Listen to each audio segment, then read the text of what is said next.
So the key was studied by the Hindus, and they gave it a name called prana.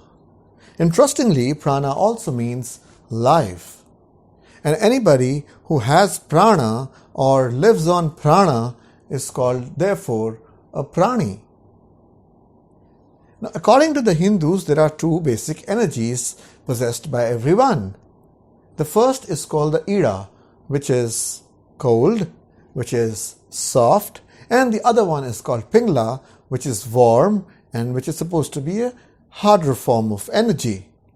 If we try to integrate the Indian and the Chinese thought pattern about energy, then roughly we can equate ida with the yin energy and the pingla with the yang.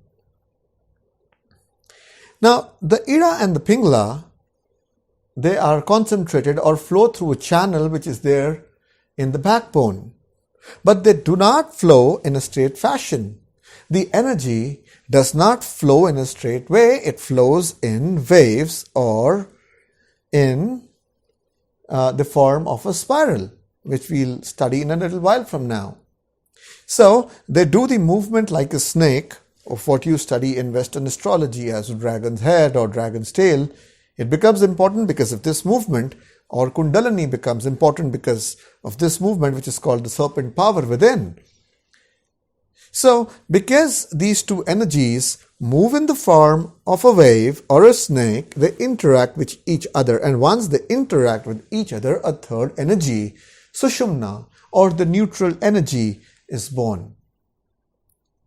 To understand this better, we have to understand about junctions of a railway line. We have railway lines and we have railway stations. But at a few places, we have railway junctions as well.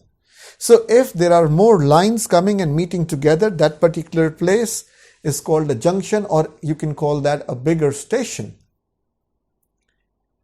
Now, at the station, this is exactly the place where those ida and pingla meet.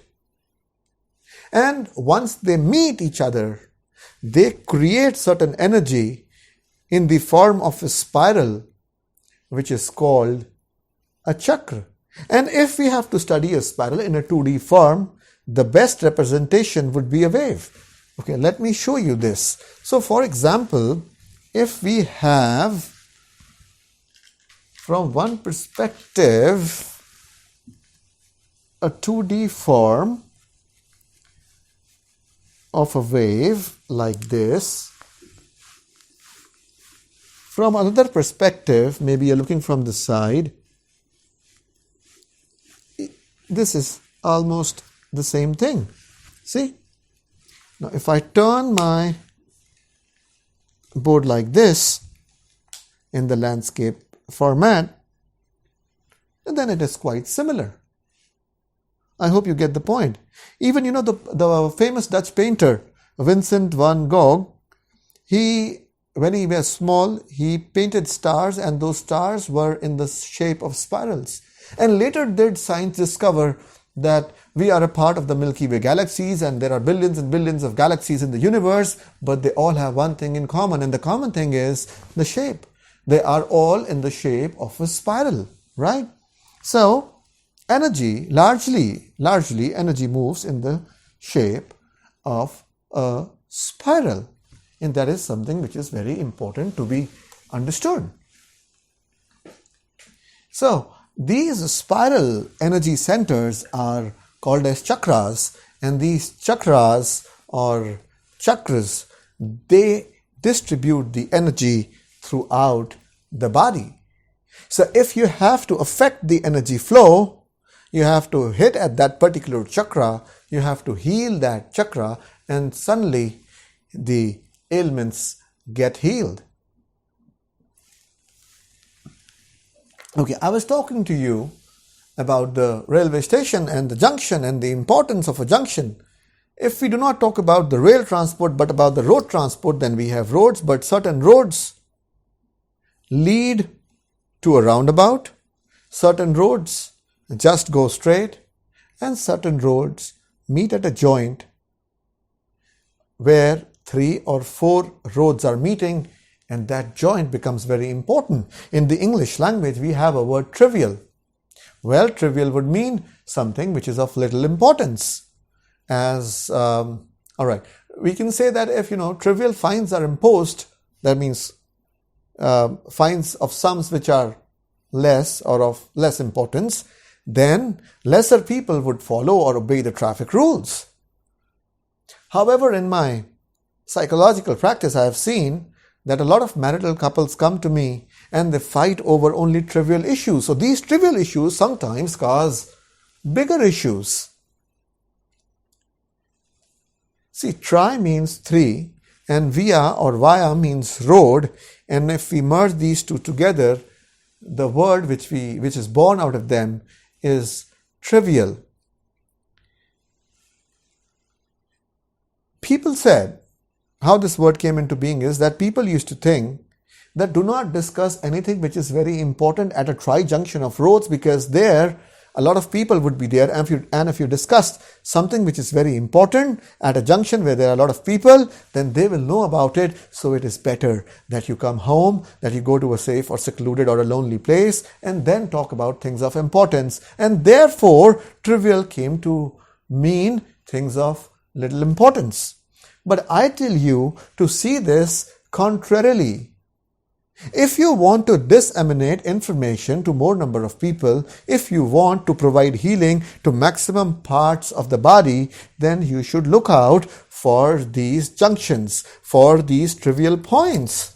If we can communicate our healing energy to these trivial points, then they can be distributed to the majority number of nadis, to nerves, or to various body organs.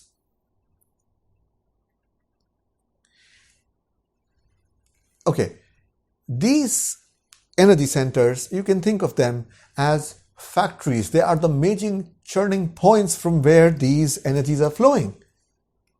So I told you, think of energy as passing through a tube, just like a tube which is used for watering plants. So if you have lesser flow of energy, then you have got two ways to deal with it while you are healing. The first way would be to use meridians. If you use meridians, then you go and just set aside the impediment. However, if you use the chakra, all you are doing is you are increasing the flow of water, which will eventually set aside the blockage. When we talk about chakras, it is not something that only Hindus study about. The chakras were studied by the Theosophists. The chakras were studied by the Rosicrucians. The chakras were studied by the Tantrics, the Yogis, and they have documented it very well, and you will find a lot of literature available by all of them.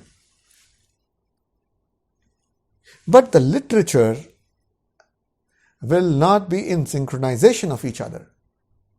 So if you take a tantric book and you take a yogic book and you take a book by the Theosophists, then they would all say different things about the same energy centers, and you will be confounded as to what is happening. What should I make of it? Somebody would say that fear is related to Muladhara chakra, while the other might say that it is related to the Anahata chakra. Now, you don't understand whom to consider as right and whom to consider as wrong.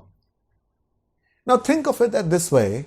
If you are seeing a person, you can see the person through the naked eye, you can see through a binocular, you can see through a X-ray machine, and you can see the inner part through a gastroscope. Now, is any of the perception wrong? No, it is not wrong. It's only different. Tell a school child to paint a hut. If there are 100 children painting the hut, they would come up with their different designs, but all they are doing is they are painting a hut. So the perspective of an astrologer regarding these chakras and the perspective of a doctor regarding these chakras might be different, but it doesn't mean that one of the perspective is wrong and the other perspective is right. So what I'm going to do in this series is I'm going to present my view of the chakras to you.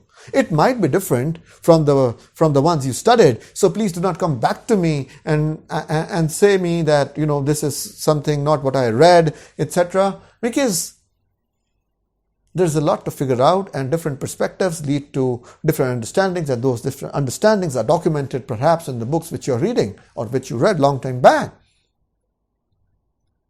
So when we talk about chakras, we can talk about many things, but I'll try to keep it as simple as possible. I'll teach you only the structural use of a chakra. That means if a person is facing a problem in this region, in this area, we'll try to figure out that where the chakra is. So if the chakra is here in this particular area, so we are going to provide the healing on this chakra. If a person is facing a problem in this area, we know that we have a chakra here, which I'll tell you eventually, and then you'll provide healing to this chakra. So wherever the problem is located, we'll see which is the chakra which is present there, and we'll try to heal that particular chakra. It would be known as the structural use of the chakra. However, what we'll not be doing is something which is functional use of the chakra. For example, we have to study the circulatory system. So the person is suffering from a problem in the circulatory system. Now somebody might say that this chakra is, which we'll eventually come to know that is the Anahata chakra or the heart chakra, is related with the circulatory system. But you might find that another book prescribes another chakra for the same system. So we'll not dwell that deep. We'll not go into the functional use of a chakra. We'll limit ourselves initially to the structural use of the chakra. Now, throughout the body, we have 114 chakras. Out of those 114, 108 chakras are something which we can manipulate or we can control. We can fasten or lessen their speed, etc. So therefore, 108 is something which is very important, and it was important for various civilizations, including the Hindus, and therefore in their malas they use 108 beads. So mostly if you see a mala carried by a Hindu monk, you will see that it is made up of mostly, because some tantrics use some different set of malas which have 54 beads or something like that, but that is an exception. Mostly they have not 109, not 107, but 108 beads. So there is so much to talk about when we talk about chakras. There is siddhis or sacred powers related to each chakra, which we will not talk about. There is so much of spiritual connection of the chakras, which we will not talk about. There is so much of connection of astrological remedies related to chakras, and this is also something which we are not going to talk about. Just to give you an example though, that for example, somebody is having sexual overturns and his or her parents or he himself comes to you and he says that I am suffering from, more libido. Then, as we know it, that this is the Swadhisthana chakra or the second chakra from below, which is responsible for it because it lies in that region. It is related to those particular organs. And then, as a remedy, what the people suggest, what the monks have suggested is go and visit the Pashupatinath temple. What's the secret behind it? The secret is Pashupati. Pati means the controller, Rashtrapati, the controller of the nation.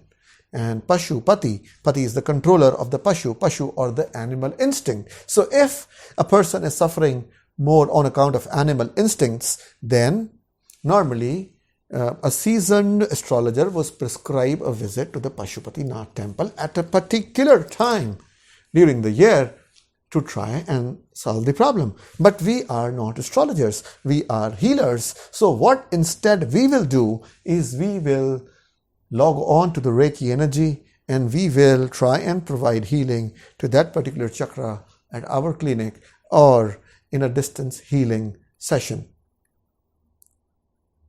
So now it is time for us to dive in and study the 7 major chakras in detail. So we are not studying 114, we are not studying 108 chakras, but the 7 major important chakras we now study in detail. See you soon.